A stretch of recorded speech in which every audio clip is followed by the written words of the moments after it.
नमस्कार मित्रांनो, तू हिरे माझा मितवा या मालिकेत उद्याच्या भागात असं दाखवलं आहे की ईश्वरी आता खूप घाबरलेली असते, कारण की आता अर्णवच्या जीवावर उठलेला असतो हा राकेश. तेव्हा ईश्वरी रूममध्ये जाते आणि अर्णवच्या डायरेक्टली गळ्यातच पडते. म्हणते, सर, आज जर तुम्हाला काही झालं असतं तर मी स्वतःला कधीच माफ करू शकले नसते. त्या राकेशची एवढी मजल की तो पाय तुमच्या जीवावर उठला आहे. असं बोलून ईश्वरीने अर्णवला मिठी मारलेली असते. काही का होईना, पण ईश्वरीचं पण अर्णववर खूप प्रेम असतं. हे आता तिच्या काळजीतनं स्पष्टपणे दिसत असतं. ईश्वरीला खूप भीती वाटत असते की अर्णववर असा परत हल्ला होईल का. त्यामुळे ईश्वरी खूप जास्त अपसेट झालेली असते.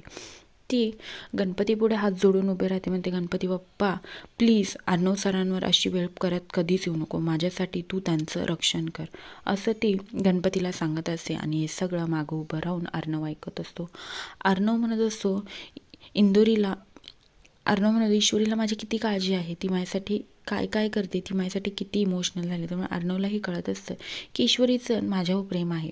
आता काही का होईना, पण ईश्वरी आता अर्णवच्या खूप जास्त जवळ आलेली असते. तसंच इकडं आपली अंजली ही फोन लावत असते. तेव्हा राकेश तिला विचारतो की तू कोणाला फोन लावत आहेस. तेव्हा ती म्हणते, मी पोलिसांना फोन लावत आहे.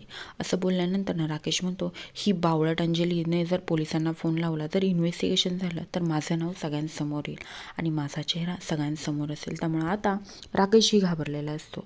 राकेशला कळत नाही करायचं काय असतं. तसंच आता अर्णवही इकडं पोलिसांना फोन करून ह्या सगळ्याची चौकशी करायला होतं. पोलीस दुसऱ्या दिवशी सकाळीच घरी येतात आणि म्हणतात, अर्णव राजेशिकरे, तुमच्यावर काल जो काही हल्ला झाला त्याच्याबद्दल आम्ही इन्व्हेस्टिगेशन करायला आलेलो आहोत. तेवढ्यात तिथं राकेश येतो. राकेश म्हणतो, ही कंप्लेंट केली कुणी आहे.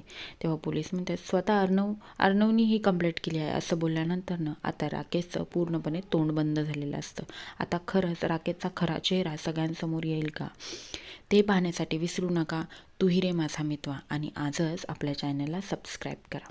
धन्यवाद.